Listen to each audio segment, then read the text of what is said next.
Preaching is expository exultation, exultation. That is, it is expository, and the preacher simultaneously with the exposition, the bringing out of the meaning of the text, the preacher is exulting over the worth of what he's seeing, what he's bringing out. Or he might be weeping over it.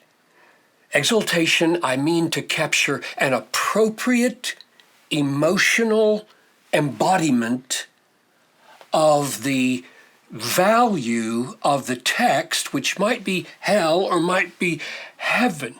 It might be weeping, it might be rejoicing, and the preacher is the embodiment to exult over what that text is saying.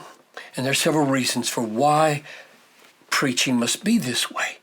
First, the nature of the good news, the nature of what is being heralded or exposited. Every text, whether it's as practical as practice hospitality, that could be your sermon text, practice hospitality. Every text, rightly understood in its biblical context, is connected to God, connected to Christ, connected to the Spirit, connected to the cross, connected to the living of the Christian life, connected to eternity. And every one of those connections are spectacularly valuable. Or connected to hell and connected to judgment and connected in a way that is weighty and heavy. Which means that the very nature of texts demands that there be an appropriate emotional embodiment of what's here. The text reality calls for it. That's the first implication of exultation. Here's a second one. The nature of the herald. Me, the preacher, you, the preacher. If a king commissions a town crier, a herald, to take his message, the message of his supremacy, the message of his mercy, his readiness to give amnesty to the people, the message of his heart's desire that people be rescued and not punished, his disinclination to banish any from the kingdom. If that town crier, that herald, delivers that message in a way that contradicts the heart of the king, he's not a faithful herald. He's not. A faithful herald will embody in his whole demeanor, his whole emotion, something like the value of what the king has said he should deliver. So his embodiment, his own personal presentation of the news of the king calls for him to be not bored by what he says. A bored preacher is a lying preacher. He may be saying true words, but he's not communicating true value. And that's what texts are about. They're about reality, and that reality includes the worth of the reality. And if you communicate objective truths about the reality and contradict the value of the reality, you're not a faithful preacher. You're not a faithful herald. So that's a second implication. A third one is that the aim of the heralding, the aim of preaching, demands exultation over what we've seen by exposition. What's the aim?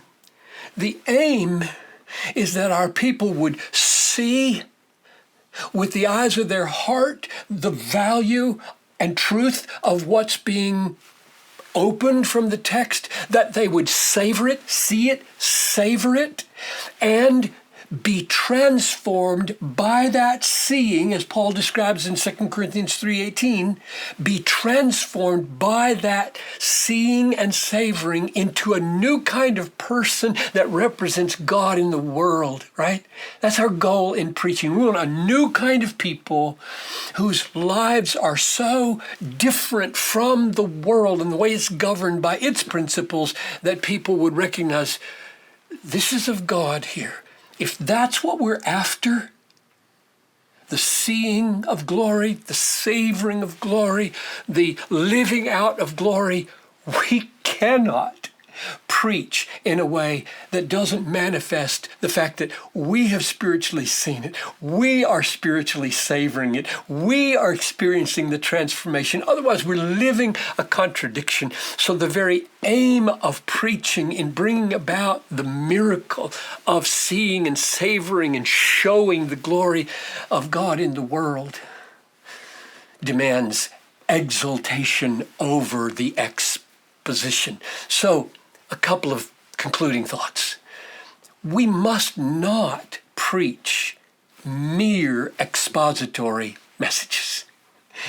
Why? Because the devil can do that. The devil can explain things. He's real clear about what the Bible teaches. He quotes it. You don't want to do what the devil can do. And here's what the devil cannot do. He can't exult over what he's seen. Why? He hates it. He's bored stiff by it. So if you want to be demonic in the pulpit, explain things clearly and feel nothing. That's the devil preaching. Well, here's another concluding thought. We don't want to preach messages that are mere exaltation, not rooted in exposition. So please, don't hear me saying, oh, Piper wants us to be worked up, wants us to be emotional, wants us to wave our hands around, lift our voice a lot. No, he doesn't. Piper wants a miracle to happen. He wants you to see such reality in texts and be transformed so mightily by the Holy Spirit that you are experiencing emotions in that.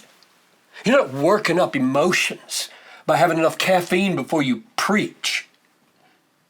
You are seeing reality in texts, and that reality is awakening in you a spiritual emotion or affection or exaltation that's either authentic or it's fake. People will know it's fake. I've seen preachers how to do this. I've seen young men know they're preaching in front of John Piper, and John Piper expects a lot of emotional engagement, and so they're performing it. You don't want to go there.